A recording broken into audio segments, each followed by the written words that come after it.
Honorable Speaker, I present the budget for 24-25. Introduction.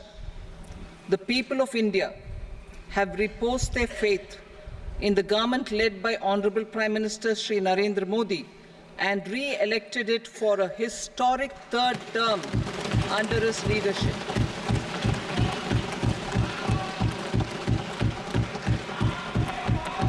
We are grateful for their support, faith, and trust in our policies. We are determined to ensure that all Indians, regardless of religion, caste, gender, and age, make substantial progress in realizing their life goals and aspirations. Global context. The global economy, while performing better than expected, is still in the grip of policy uncertainties. Elevated asset prices, political uncertainties, and shipping disruptions continue to pose significant downside risks for growth and upside risks to inflation. In this context, India's economic growth continues to be the shining exception and will remain so in the years ahead.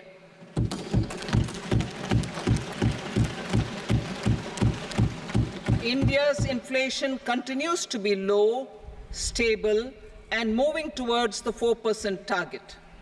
Core inflation, that is non-food and non-fuel, currently is 3.1%.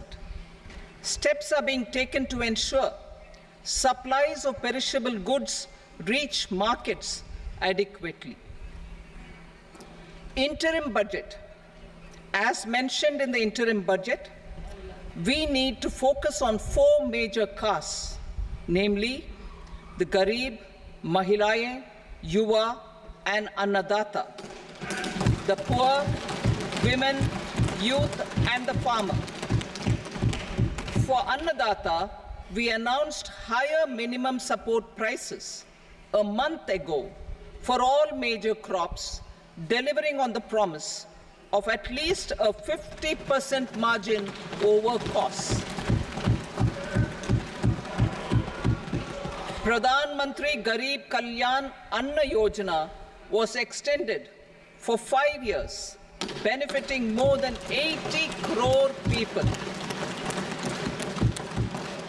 Administrative actions for approval and implementation of various schemes announced in the interim budget are well underway. The required allocations have been made. Budget theme. Turning attention to the full year and beyond in this budget, we particularly focus on employment, skilling, MSMEs, and the middle class. I am happy to announce the Prime Minister's package of 5 schemes and initiatives to facilitate employment, skilling, and other opportunities for 4.1 crore youth over a 5-year period, with a central outlay of 2 lakh crore rupees. I will speak about them shortly, while more details may be seen in the annexure. This year, I've made a provision of 1.48 lakh rupees, 1.48 lakh crore rupees for education, employment, and skilling. Budget priorities. The people have given a unique opportunity to our government to take the country on the path of strong development and an all-round prosperity. In the interim budget, we promise to present a detailed roadmap for our pursuit of Vikasit Bharat, in line with the strategy set out in the interim budget. This budget envisages sustained efforts on the following 9 priorities for generating ample opportunities for all. Number 1, productivity and resilience in agriculture. Number 2, employment and skilling. Number 3, inclusive human resource development and social justice. 4, manufacturing and services. 5, urban development. 6, energy security. 7, infrastructure. 8, innovation, research and development. And 9, next generation reforms. Subsequent budgets will build on these and add more priorities and actions. A more detailed formulation will be carried out as part of the economic policy framework about which I will speak later in this speech. This budget details some of the specific actions to be initiated in the current year towards fulfillment of these priorities, with potential for transformative changes. The budget also covers some of the previously made announcements with intent to strengthen them and step up their implementation for expediting our journey towards the goal of Viksit Bharat. Priority 1, productivity and resilience in agriculture. Transforming agricultural research. Our government will undertake a comprehensive review of the agricultural research setup to bring the focus on raising productivity and developing climate-resilient varieties. Funding will be provided in challenge mode, including to the private sector. Domain experts, both from the government and outside, will oversee the conduct of such research. Release of new varieties. New 109 high-yielding and climate-resilient varieties of 32 field and horticultural crops will be released for cultivation by farmers. Natural farming. In the next 2 years, 1 crore farmers across the country will be initiated into natural farming, supported by certification and branding. Implementation will be through scientific institutions and willing gram panchayats. 10,000 need-based bio-input resource centers will be established. Missions for pulses and oil seeds. For achieving self-sufficiency in pulses and oil seeds, we will strengthen their production, storage, and marketing. As announced in the interim budget, a strategy is being put in place to achieve Atmanirbharta for oil seeds such as mustard, groundnut, sesame, soybean, and sunflower. Vegetable production and supply chains. Large-scale clusters for vegetable production will be developed closer to major consumption centers. We will promote farmer-producer organizations, cooperatives, and startups for vegetable supply chains, including for collection and storage and marketing. Digital public infrastructure for agriculture. Buoyed by the success of the pilot project, our government, in partnership with the states, will facilitate the implementation of the digital public infrastructure in agriculture for coverage of farmers and their lands in 3 years. During this year, digital crop survey for Kharif using the DPI will be taken up in 400 districts. The details of 6 crore farmers and their lands will be brought into the farmer and land registries. Further, the issuance of Jan Samarth-based Kisan credit cards will be enabled in 5 states. Shrimp production and export.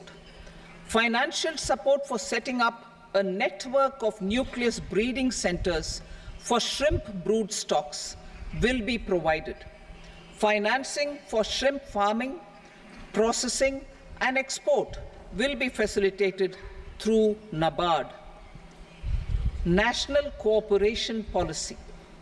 Our government will bring out a national cooperation policy for systematic, orderly, and all-round development of the cooperative sector, fast-tracking growth of rural economy and generation of employment opportunities on a large scale will be the policy goal.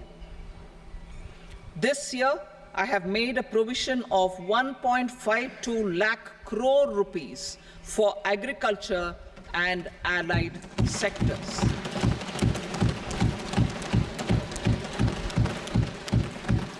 Priority 2, employment and skilling. Employment-linked incentive. Our government will implement following 3 schemes for employment-linked incentive as part of the Prime Minister's package.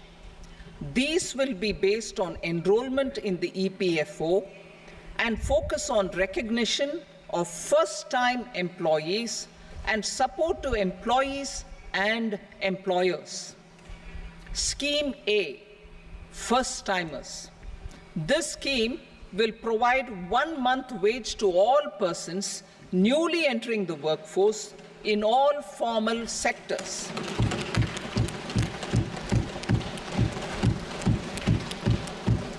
Direct benefit transfer of 1 month's salary in 3 installments to first-time employees as registered in the EPFO will be up to 15,000 rupees. The eligibility limit will be a salary of 1 lakh per month. The scheme is expected to benefit 210 lakh youths.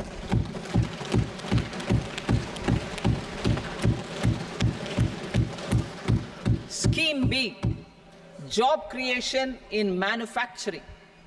This scheme will incentivize additional employment in the manufacturing sector linked to the employment of first-time employees. An incentive will be provided at specified scale directly both to the employee and the employer with respect to the EPFO contribution in the first 4 years of employment. The scheme is expected to benefit 30 lakh youth entering employment and their employers.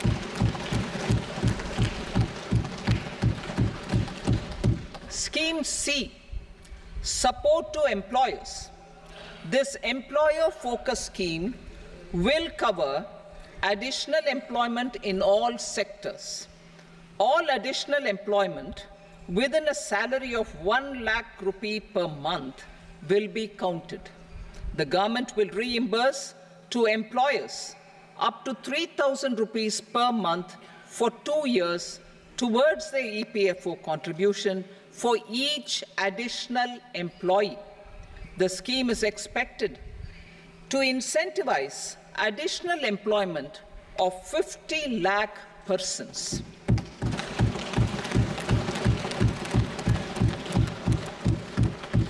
Participation of women in the workforce. We will facilitate higher participation of women in the workforce through setting up of working women hostels in collaboration with industry and establishing creches. In addition, the partnership will seek to organize women-specific skilling programs and promotion of market access for women SHG enterprises. Skilling program. I'm happy to announce a new centrally sponsored scheme as the 4th scheme under the Prime Minister's package for skilling in collaboration with state governments and industry. 20 lakh youth will be skilled over a 5-year period.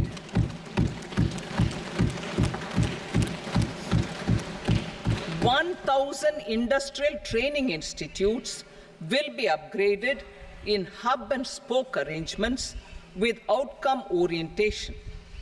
Course content and design will be aligned to the skill needs of industry, and new courses will be introduced for emerging needs. Skilling loans. The model skill loan scheme will be revised to facilitate loans up to 7.5 lakh rupees with a guarantee from a government-promoted fund. This measure is expected to help 25,000 students every year.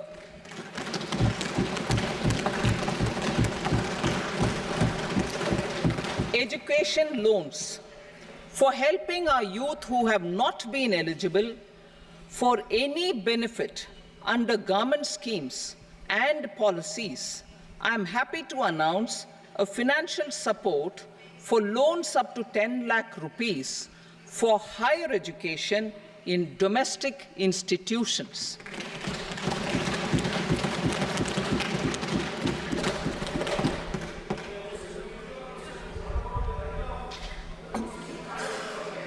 E-vouchers for this purpose.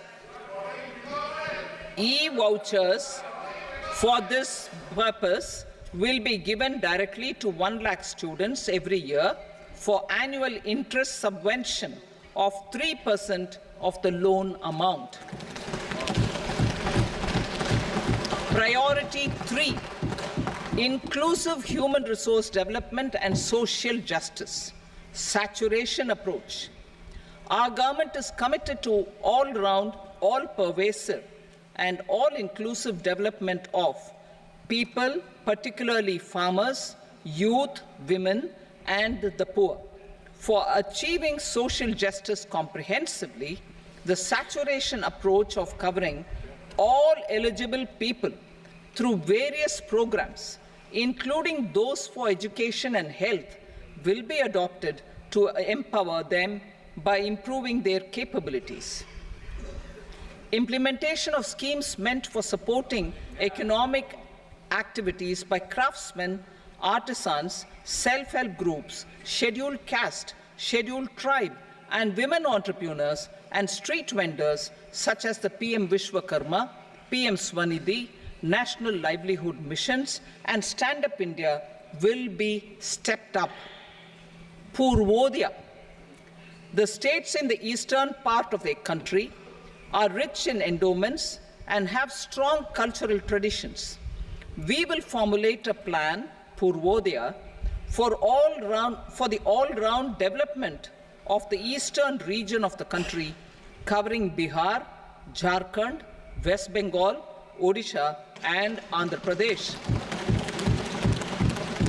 This will cover human resource development, infrastructure, and generation of economic opportunities to make the region an engine to attain Vikasit Bharat. On the Amritsar-Kolkata industrial corridor, we will support development of an industrial node at Gaya. This corridor will catalyze industrial development of the eastern region. The industrial node at Gaya will also be a good model for developing our ancient centers of cultural importance into future centers of modern economy. This model shall showcase Vikas B, Virasat B in our growth trajectory. We will also support development of road connectivity projects, namely 1. Patna-Purnia Expressway, 2. Buxar-Bhagalpur Expressway, 3. Bodh Gaya, Rajgir, Vaishali and Darbhanga spurs, and 4. Additional 2-lane bridge over River Ganga at Buxar at a total cost of 26,000 crore rupees.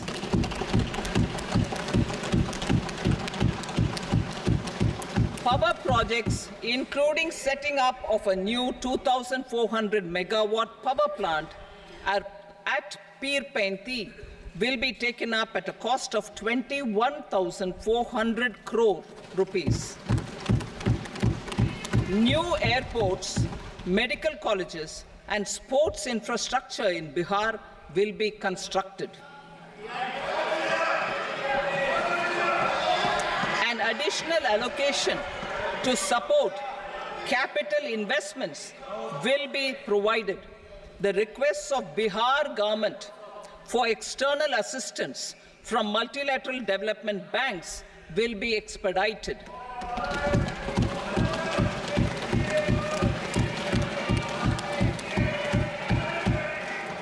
Andhra Pradesh Reorganization Act.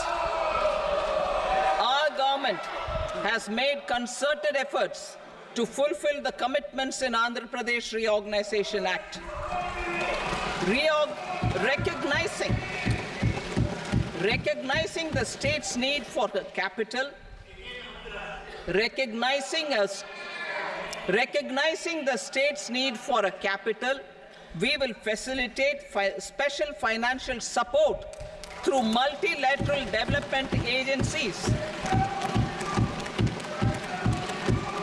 In the current financial year, 15,000 crore rupees will be arranged with additional amounts in future years.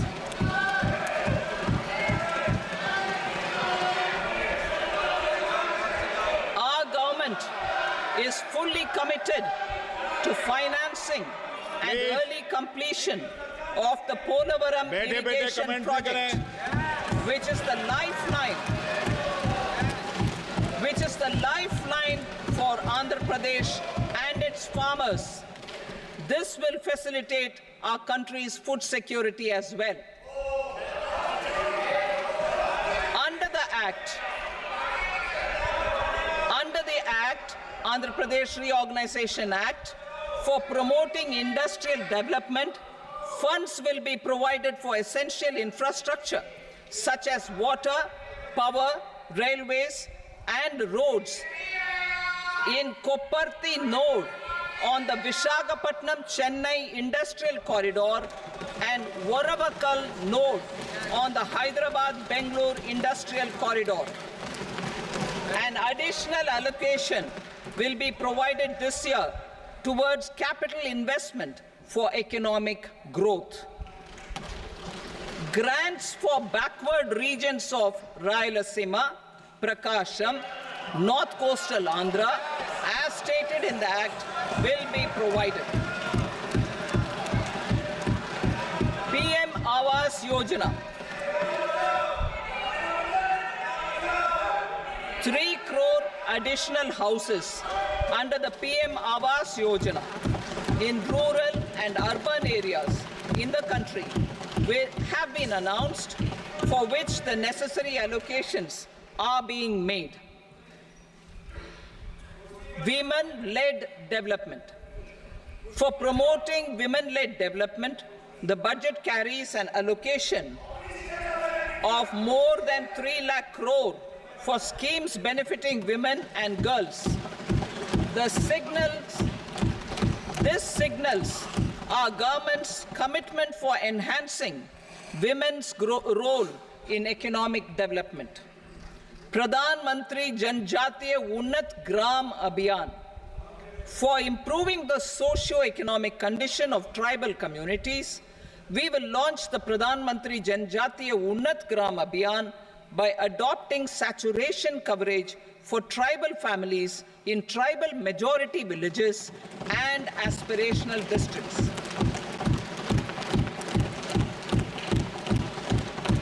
This will cover 63,000 villages, benefiting 5 crore tribal people. Bank branches in northeastern region. More than 100 branches of India Post Payment Bank will be set up in the northeast region to expand the banking services. This year, I have made a provision of 2.66 lakh crore rupees for rural development, including rural infrastructure.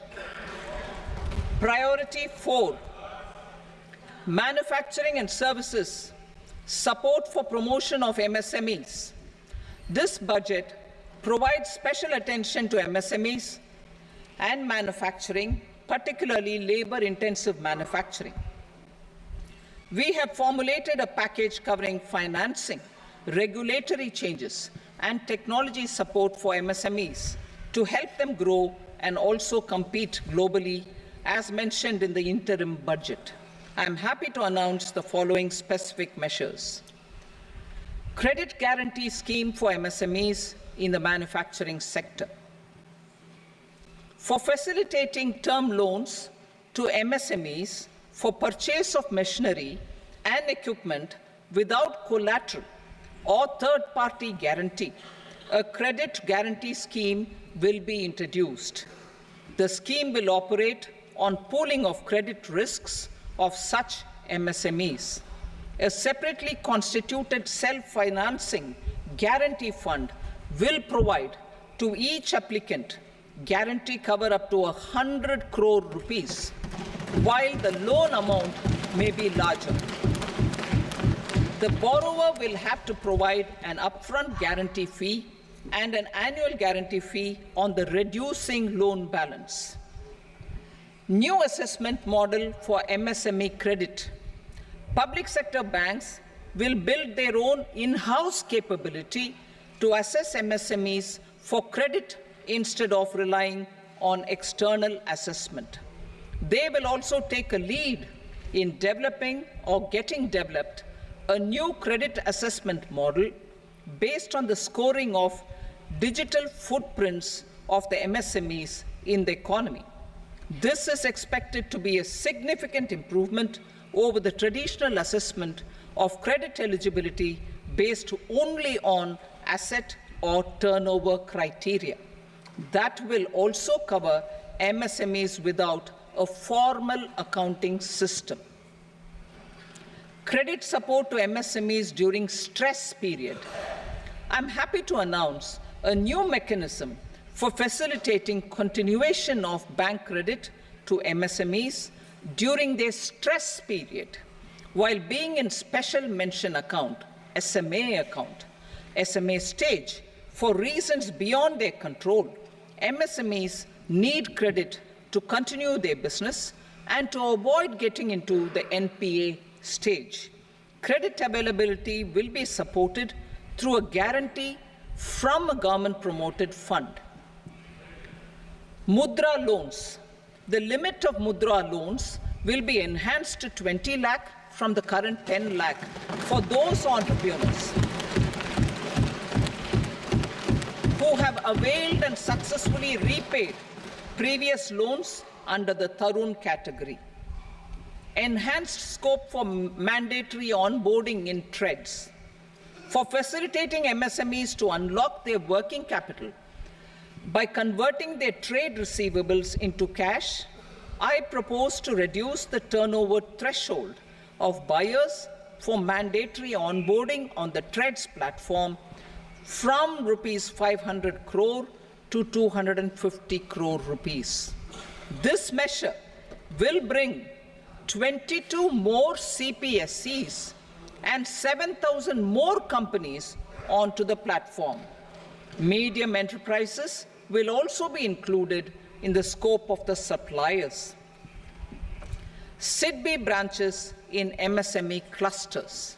SIDBI will open new branches to expand its reach to serve all major MSME clusters within 3 years and provide direct credit to them.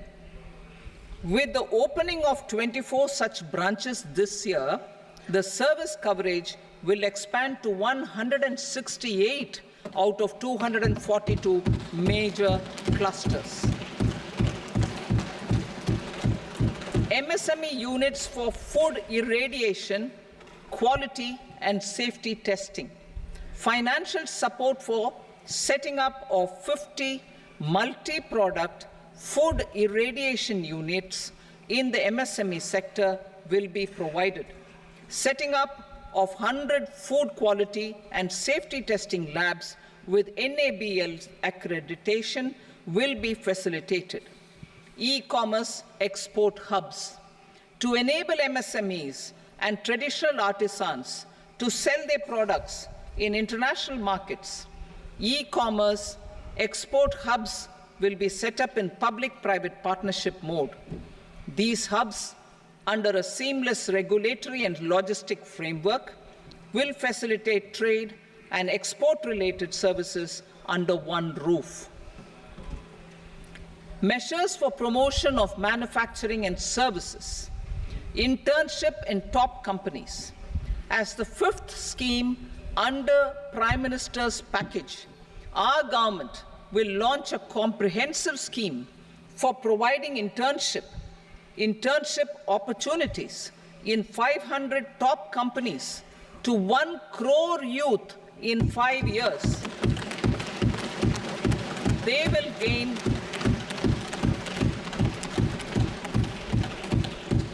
will gain exposure for 12 months to real-life business environment, varied professions, and employment opportunities.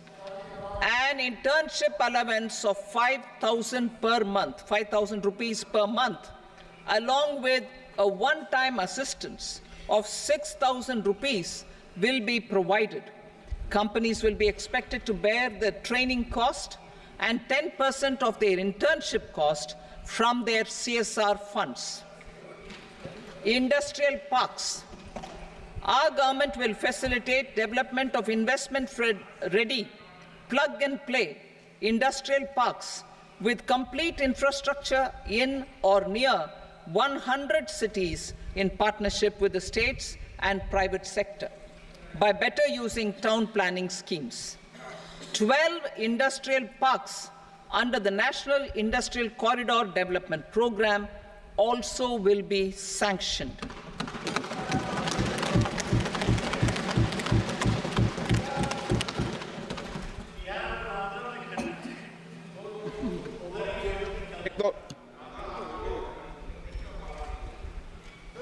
Veji paper, no. Please, Petty.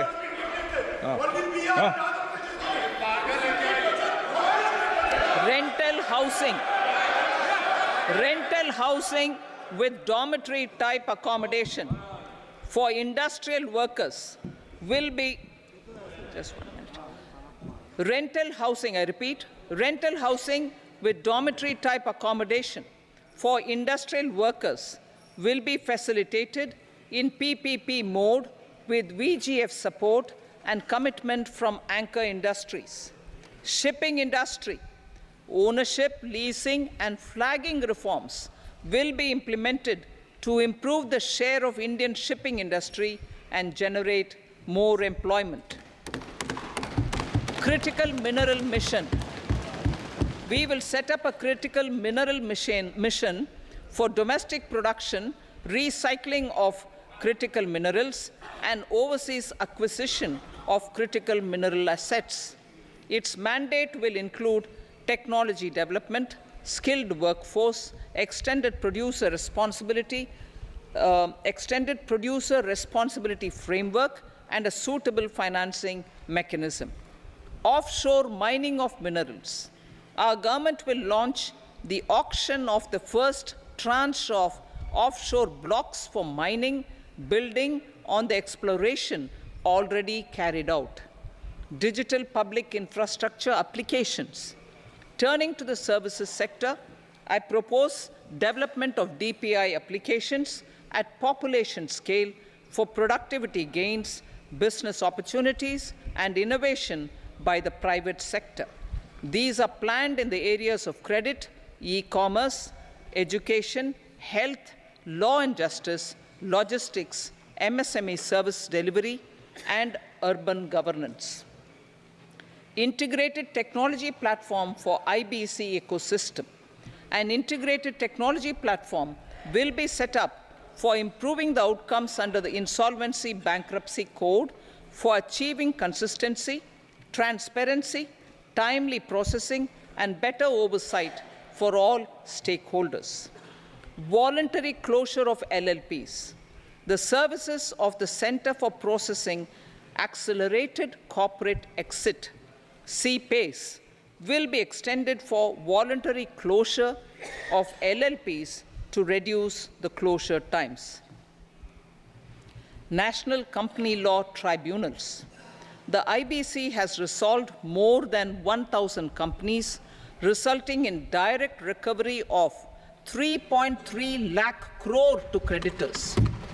3.3 lakh crore rupees to creditors. In addition, 28,000 cases involving over 10 lakh crore rupees have been disposed of even prior to admission. Appropriate changes to the IBC, reforms and strengthening of the tribunal and appellate tribunals will be initiated to speed up insolvency resolution. Additional tribunals will be established. Out of those, some will be notified to decide cases exclusively under the Companies Act. Debt recovery. Steps for reforming and strengthening debt recovery tribunals will be taken. Additional tribunals will be established to speed up recovery. Priority 5, urban development. Cities as growth hubs. Working with states, our government will facilitate development of cities as growth hubs. This will be achieved through economic and transit planning and orderly development of peri-urban areas utilizing town planning schemes. Creative redevelopment of cities. For creative brownfield redevelopment of existing cities with a transformative impact, our government will formulate a framework for enabling policies, market-based mechanisms, and regulation. Transit-oriented development. Transit-oriented development plans for 14 large cities with a population above 30 lakh will be formulated, along with an implementation and financing strategy. Urban housing. Under the PM Awas Yojana, Urban 2.0, housing needs of 1 crore urban poor and middle-class families will be addressed with an investment of 10 lakh crore rupees. This will include the central assistance of 2.2 lakh crore rupees in the next 5 years.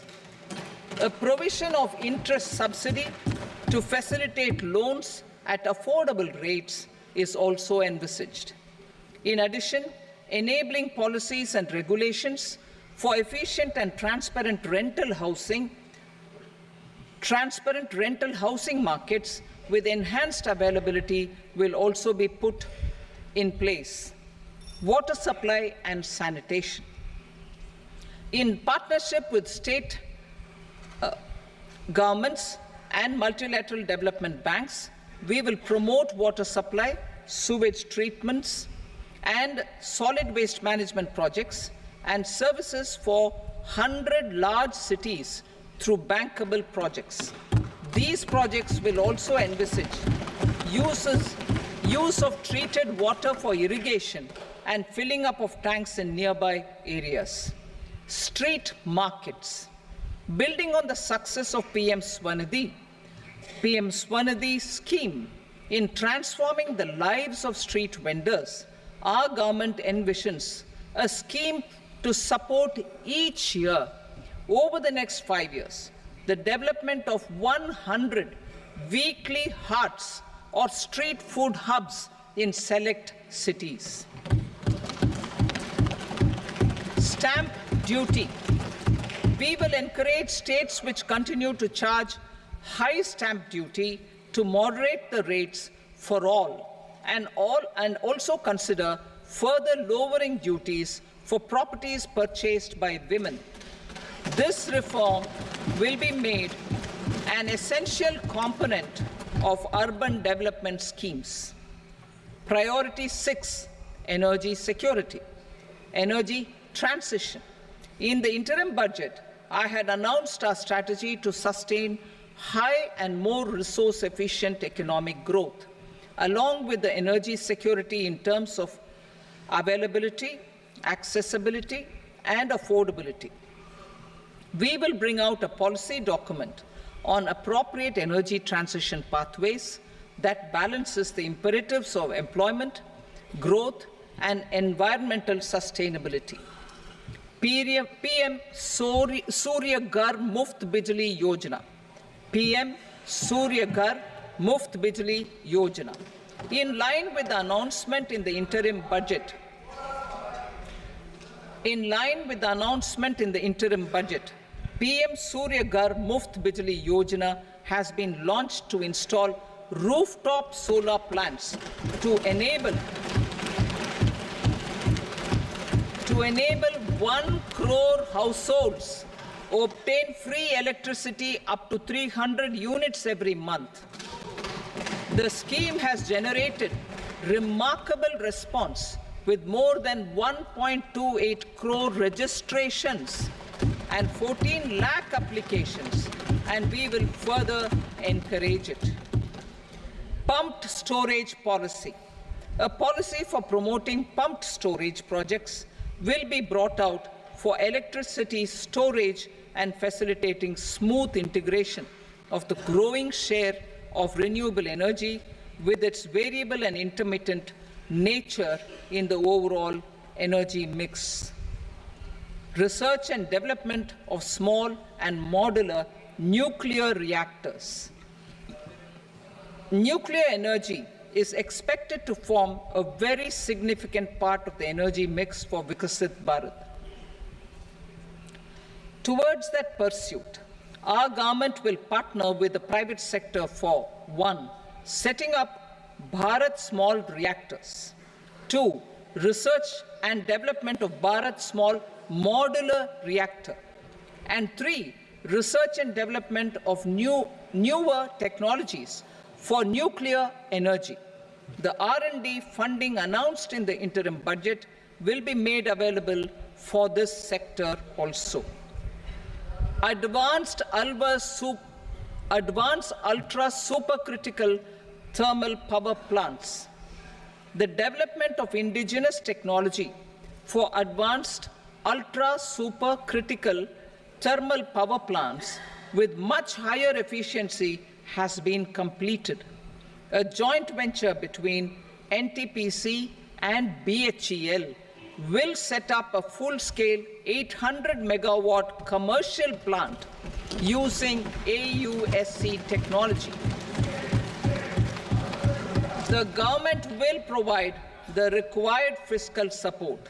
Moving forward, development of indigenous capacity for the production of high-grade steel and other advanced metallurgy materials for these plants will result in strong spin-off benefits for the economy. Roadmap for hard-to-abate industries. A roadmap for moving the hard-to-abate industries from energy efficiency targets to emission targets will be formulated. Appropriate regulations for transition of these industries from the current perform, achieve, and trade mode to Indian carbon market mode will be put in place. Support to traditional micro and small industries. An investment-grade energy audit of traditional micro and small industries in 60 clusters, including brass and ceramic, will be facilitated.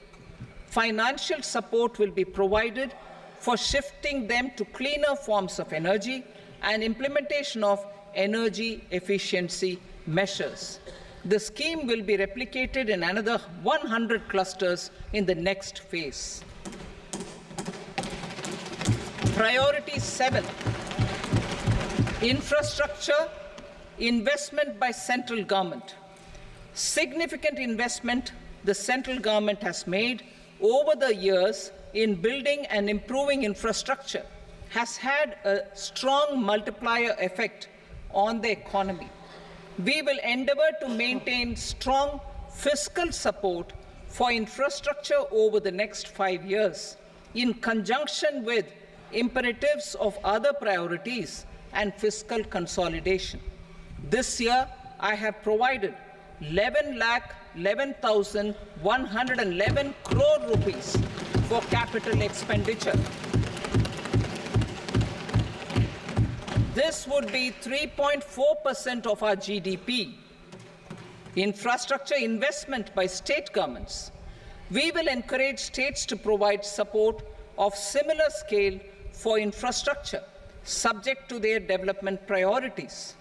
a provision of 1.5 lakh crore rupees for long-term interest-free loans have been made this year also to support the states in their resource allocation. Private investment in infrastructure. Investment in infrastructure by private sector will be promoted through viability gap funding and enabling policies and regulations. A market-based financing framework will be brought out.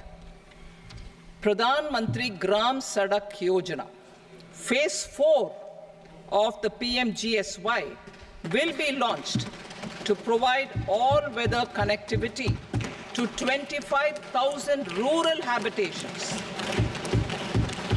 which have become eligible in view of their population increase. Irrigation and flood mitigation. Bihar has frequently suffered from floods, many of them originating outside the country. Plans to build flood control structures in Nepal are yet to progress. Our government, through the Accelerated Irrigation Benefit Program and other sources, will provide financial support for projects with estimated cost of 11,500 crore rupees, such as the Kosi-Michi intra-state link and 20 other ongoing and new schemes, including barrages, river pollution abatement, and irrigation projects. In addition, survey and investigation of Kosi-related flood mitigation and irrigation projects will be undertaken.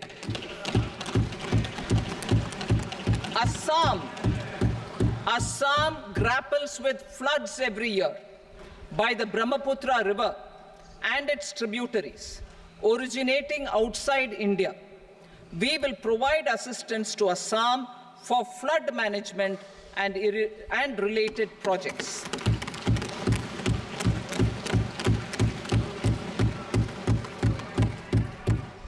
Himachal Pradesh suffered extensive losses due to floods last year. Our government will provide assistance to the state for reconstruction and rehabilitation through multilateral development assistance.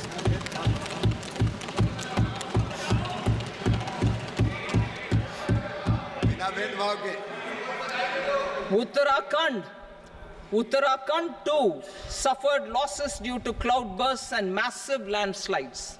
We will provide assistance to the state. Recently, Sikkim witnessed devastating flash floods and landslides that wreaked havoc across the state. Our government will provide assistance to the state. Tourism. Tourism has always been a part of our civilization. Our efforts in positioning India as a global tourist destination will also create jobs, stimulate investments, and unlock economic opportunities for other sectors. In addition to the measures outlined in the interim budget, I propose the following measures. Vishnupad Temple at Gaya and Mahabodhi Temple at Bodh Gaya in Bihar are of immense spiritual significance. Comprehensive development of Vishnupad Temple Corridor and Mahabodhi Temple Corridor will be supported, modeled on the successful Kashi Vishwanath Temple Corridor to transform them into world-class pilgrim and tourist destinations. Rajgir holds immense religious significance for Hindus, Buddhists, and Jains. The 20th Tirthankara Muniswarata Temple in the Jain temple complex is ancient. The Saptarishi, or the 7 hot springs, form a warm water Brahmkund that is sacred. a comprehensive development initiative for Rajgir will be undertaken. Our government will support the development of Nalanda as a tourist center, besides reviving Nalanda University to its glorious stature. Odisha's scenic beauty, temples, monuments, craftsmanship, wildlife sanctuaries, natural landscapes, and pristine beaches make it an ultimate tourism destination. Our government will provide assistance for their development to Odisha as well. Priority 8, innovation, research and development. We will operationalize the Anusandhan National Research Fund for basic research and prototype development. Further, we will set up a mechanism for spurring private sector-driven research and innovation at commercial scale with a financing pool of 1 lakh crore rupees in line with the announcement in the interim budget. Space economy, with our continued emphasis on expanding the space economy by 5 times, will be set up. Priority 9, next generation reforms. Economic policy framework. We will formulate an economic policy framework to delineate the overarching approach to economic development and set the scope of the next generation of reforms for facilitating employment opportunities and sustaining high growth. Our government will initiate and incentivize reforms for 1. Improving productivity of factors of production, and 2. Facilitating markets and sectors to become more efficient. These reforms will cover all factors of production, namely land, labor, capital, and entrepreneurship, and technology as an enabler of improving total factor productivity and bridging inequality. Effective implementation of several of these reforms requires collaboration between the center and the states and building consensus as development of the country lies in development of the states. For promoting competitive federalism and incentivizing states for faster implementation of reforms, I propose to earmark a significant part of the 50-year interest-free loan. Working with the states, we will initiate the following reforms.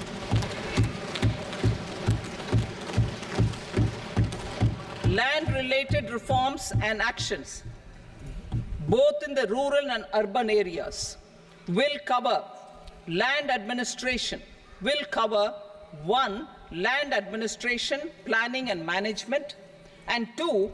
Urban planning usage and building bylaws. These will be incentivized for completion within the next 3 years through appropriate fiscal support. Rural land-related actions. Rural land-related actions will include 1. Assignment of unique land parcel identification number, UL PIN, or Bhu Aadhaar for all lands. 2. Digitization of cadastral maps. 3. Survey of subdivisions, survey of map subdivisions as per current ownership. 4. Establishment of land registry. And 5. Linking to the farmers registry. These actions will also facilitate credit flow and other agricultural services. Urban land-related actions. Land records in urban areas will be digitized with GIS mapping. An IT-based system for property record administration, updating, and tax administration will be established. These will also facilitate improving the financial position of urban local bodies. Labor-related reforms. Services to labor. Our government will facilitate the provision of a wide array of services to labor, including those for employment and skilling. A comprehensive integration of e-Shram portal with other portals will facilitate such one-stop solution. Open architecture databases for the rapidly changing labor market, skill requirements, and available job roles, and a mechanism to connect job aspirants with potential employers and skill providers will be covered in these services. Shram Suvidha and Samadhan portal. Shram Suvidha and Samadhan portal will be revamped to enhance ease of compliance for industry and trade. Capital and entrepreneurship related reforms, financial sector vision and strategy. For meeting financing needs of the economy, our government will bring out a financial sector vision and strategy document to prepare the sector in terms of size, capacity, and skills. This will set the agenda for the next 5 years and guide the work of the government, regulators, financial institutions, and market participants. Taxonomy for climate finance. We will develop taxonomy for climate finance for enhancing the availability of capital for climate adaptation and mitigation. This will support achievement of the country's climate commitments and green transition. Variable capital company structure. We will seek the required legislative approval for providing an efficient and flexible mode for financing leasing of aircrafts and ships and pooled funds of private equity through a variable company structure. Foreign direct investments and overseas investment. The rules and regulations for foreign direct investment and overseas investments will be simplified to 1. Facilitate foreign direct investments, 2. Nudge prioritization, and 3. Promote opportunities for using Indian rupee as a currency for overseas investment. NPS Vatsalya. NPS Vatsalya, a plan for contribution by parents and guardians for minors, will be started. On attaining the age of majority, the plan can be converted seamlessly into a normal NPS account. Use of technology. We have successfully used technology for improving productivity and bridging inequality in our economy during the past 10 years. Public investment in digital infrastructure and innovations by the private sector have helped in improving access of all citizens, particularly the common people, to market resources, education, health, and services. We will step up adoption of technology towards digitalization of the economy. Ease of doing business. For enhancing ease of doing business, we are already working on the Jan Vishwas Bill 2.0. Further, states will be incentivized for implementation of the business reforms, action plans, and digitalization. Data and statistics. For improving data governance, collection, processing and management of data and statistics, different sectoral databases, including those established under the Digital India Mission, will be utilized with active use of technology tools. New pension scheme. The committee to review the NPS has made considerable progress in its work. I'm happy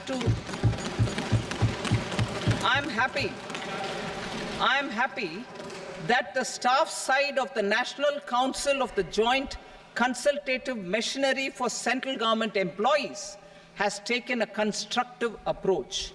A solution will be evolved which addresses the relevant issues while maintaining fiscal prudence to protect the common citizens. Budget estimates for 24-25.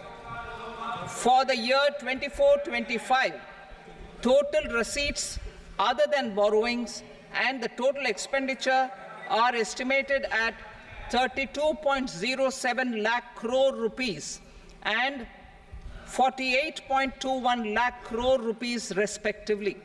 The net tax receipts are estimated at 25.83 lakh crore rupees. The fiscal deficit is estimated at 4.9% of the GDP. The gross and the net market borrowings through dated securities during 24-25 are estimated at 14.01 lakh crore rupees and 11.63 lakh crore rupees respectively. Both will be less than that in 23-24. The fiscal consolidation path announced by me in 2021 has served our economy very well, and we aim to reach the deficit below 4.5% next year. The government is committed to staying the course. From 2026-27 onwards, our endeavor will be to keep the fiscal deficit each year such that the central government's debt will be on a declining path as percentage of GDP. I will now move to Part B.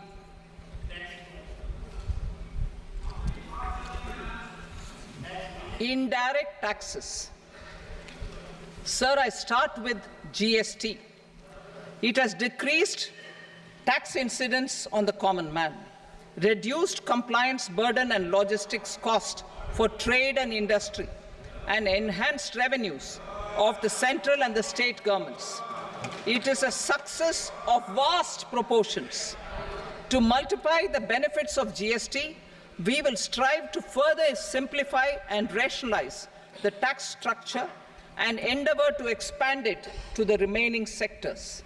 My proposals for customs duties intend to support domestic manufacturing, deepen local value addition, promote export competitiveness, and simplify taxation while keeping the interest of the general public and consumers surmount. In Budget 22-23, we reduced the number of customs duty rates. I propose to undertake a comprehensive review of the rate structure over the next 6 months to rationalize and simplify it for ease of trade, removal of duty inversion, and reduction of disputes. I shall now take up sector-specific customs duty proposals. Medicine and medical equipments. To provide relief to cancer patients, I propose to fully exempt 3 more medicines from customs duties.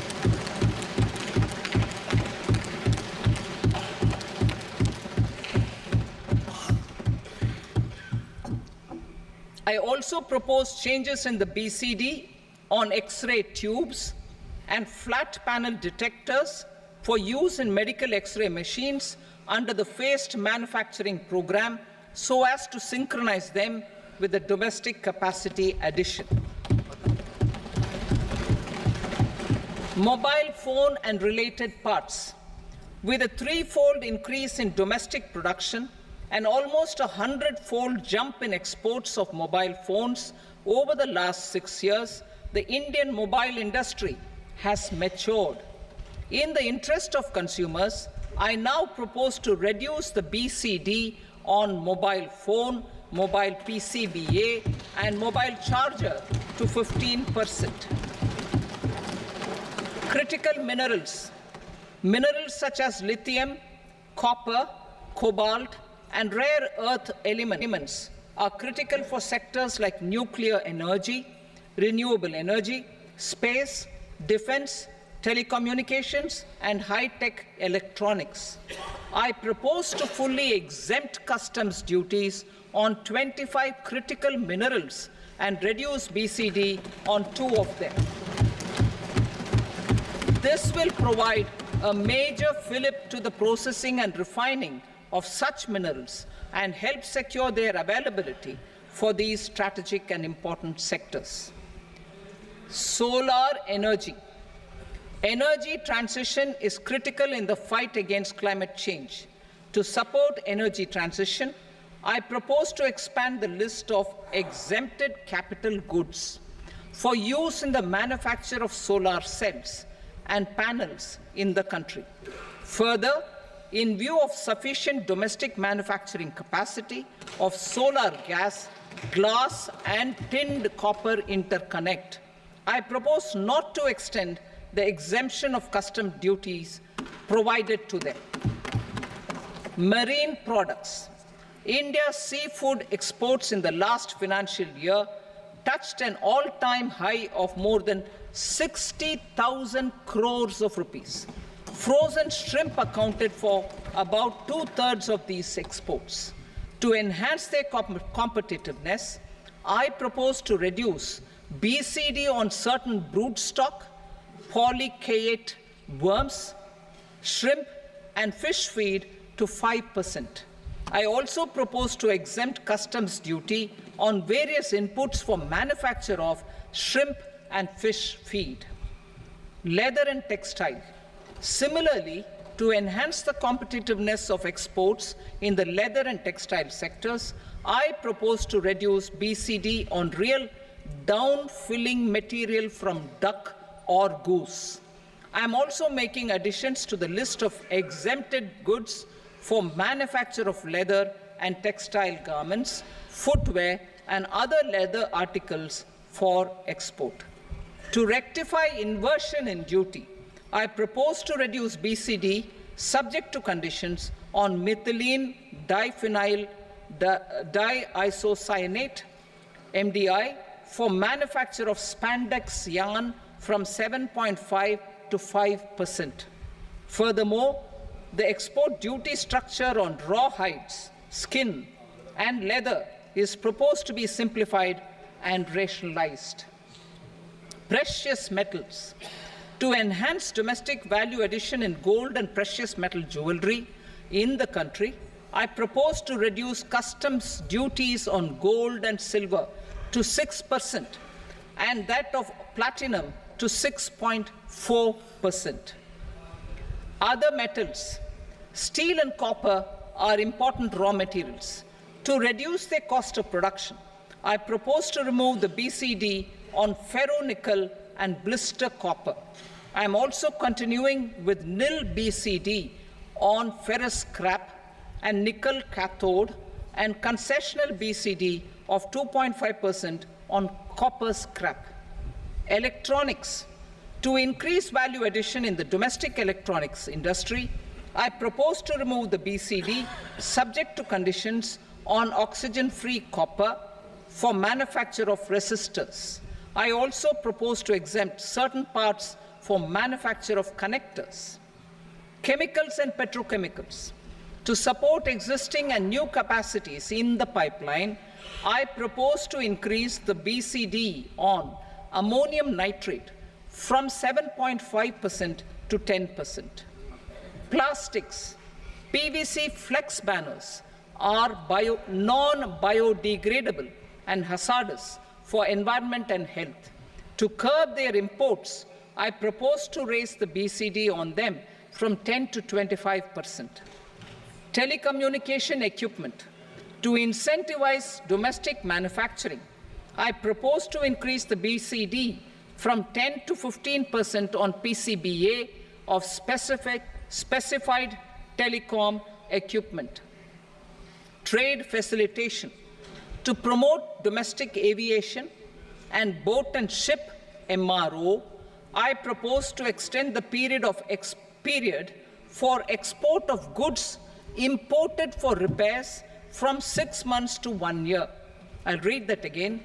To promote domestic aviation and boat and ship maintenance, repair and operations, I propose to extend the period for export of goods imported for repairs from 6 months to 1 year.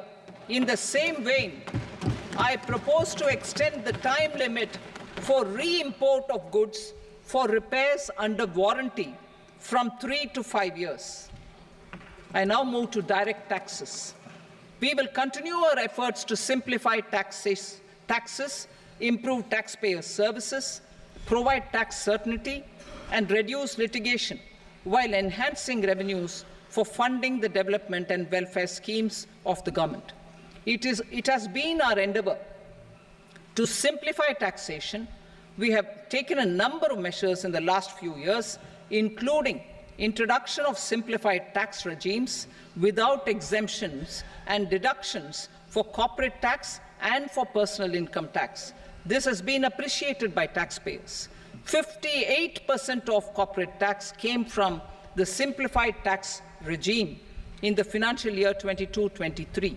Similarly, as per data available till now, for the last fiscal, more than 2/3 have availed the new personal income tax regime.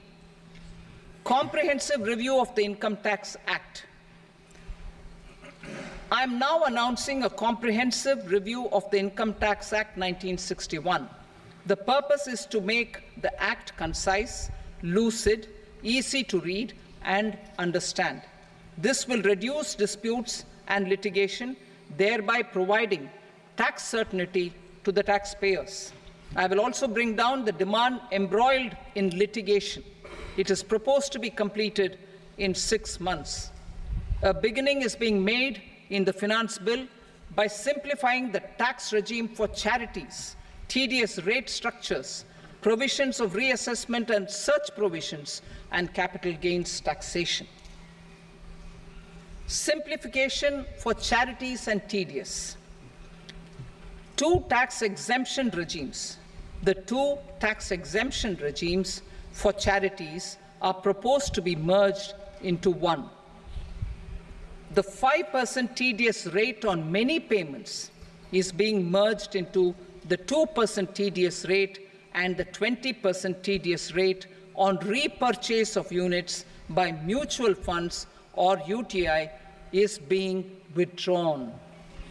Tedious rate on e-commerce operators is proposed to be reduced from 1 to 0.1%.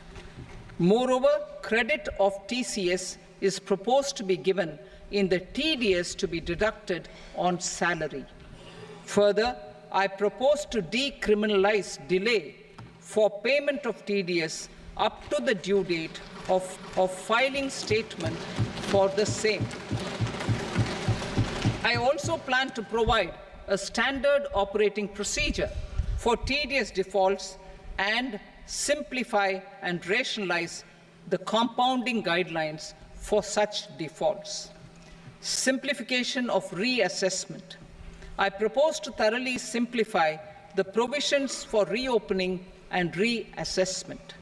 An assessment hereinafter can be reopened beyond 3 years from the end of the assessment year only if the escaped income is 50 lakh rupees or more, up to a maximum period of 5 years from the end of the assessment year. Even in such cases, a time limit of 6 years before the year of the search, as against the existing time limit of 10 years, is being proposed. This will reduce tax uncertainty and disputes. Simplification and rationalization of capital gains. Capital gains taxation is also proposed to be hugely simplified. Short-term gains on certain financial assets shall henceforth attract a tax rate of 20%, while that on all other financial assets and all non-financial assets shall continue to attract the applicable tax rate. Long-term gains on all financial and non-financial assets, on the other hand, will attract a tax rate of 12.5%.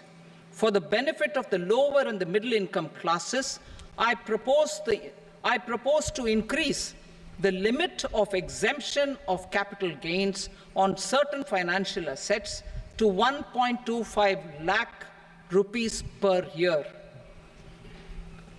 Listed financial assets held for more than a year will be classified as long-term, while unlisted financial assets and all non-financial assets will have to be held for at least 2 years to be classified as long-term.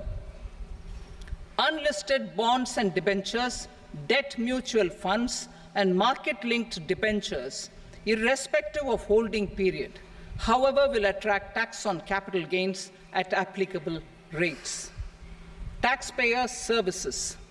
All the major taxpayer services under GST and most services under customs and income tax have been digitalized.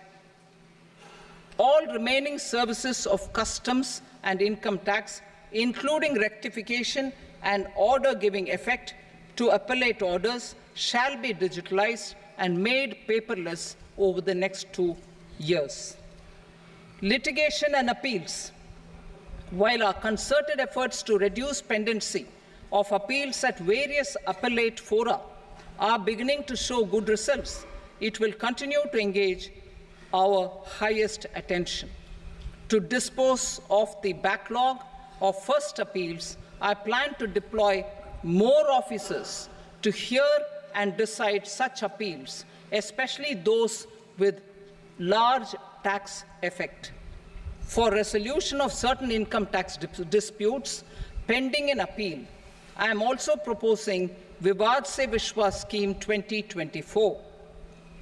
Further, I propose to increase monetary limits for filing appeals related to direct taxes, excise, and service tax in the tax tribunals, high courts, and Supreme Court to 60 lakh rupees, 2 crore rupees, and 5 crore respectively, with a view to reduce litigation and provide certainty in international taxation.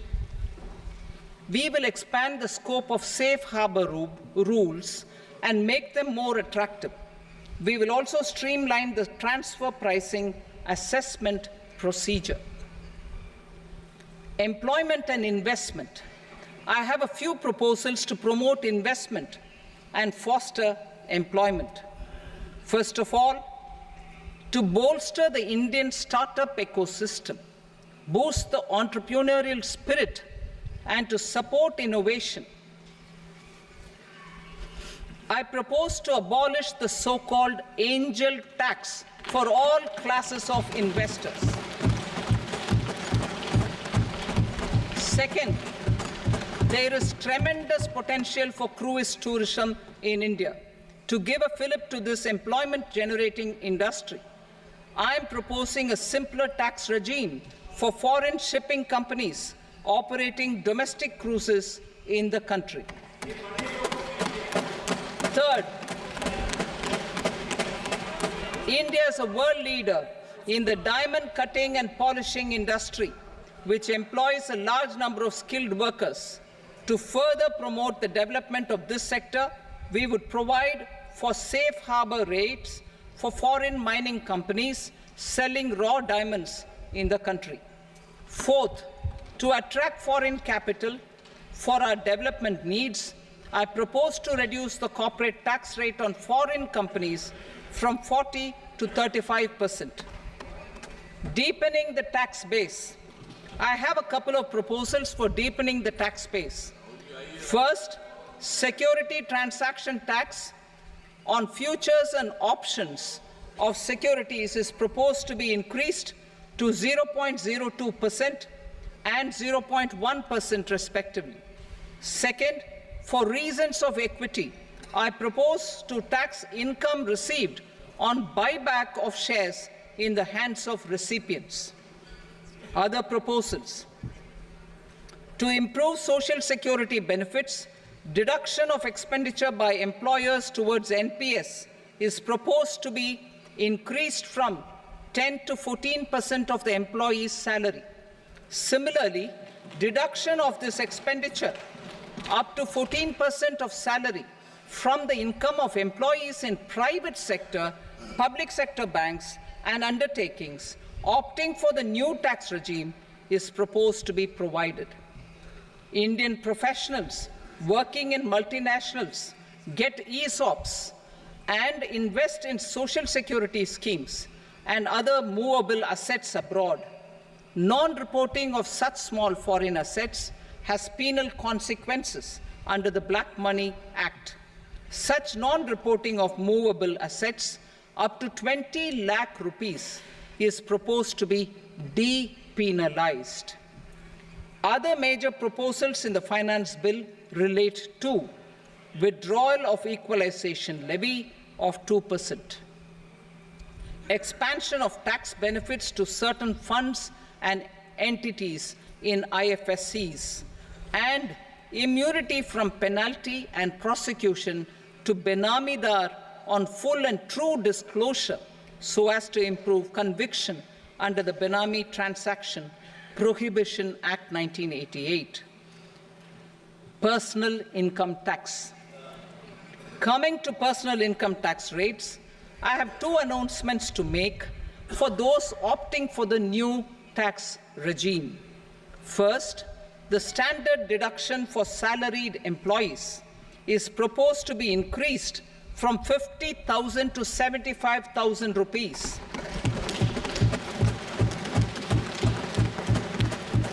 Similarly, deduction on family pension for pensioners is proposed to be enhanced from 15,000 to 25,000 rupees. This will provide relief to about 4 crore salaried individuals and pensioners.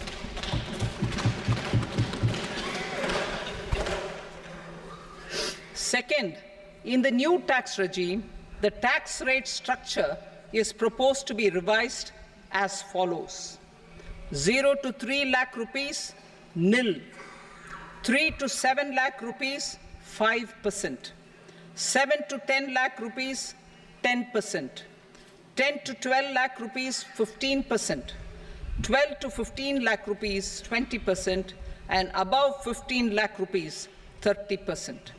As a result of these changes, a salaried employee in the new tax regime stands to save up to 17,500 rupees in income tax.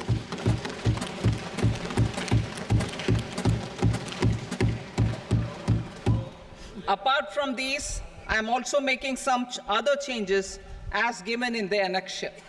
As a result of these proposals, revenue of about 37,000 crore, that is 29,000 crore in direct taxes and 8,000 crore in indirect taxes, will be foregone, while revenue of about 30,000 crore rupees will be additionally mobilized.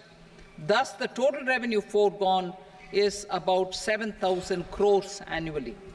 Mr. Speaker, sir, with this, I commend the budget to this august House. Jai Hind.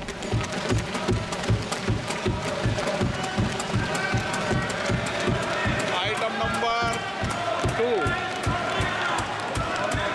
Item number 2.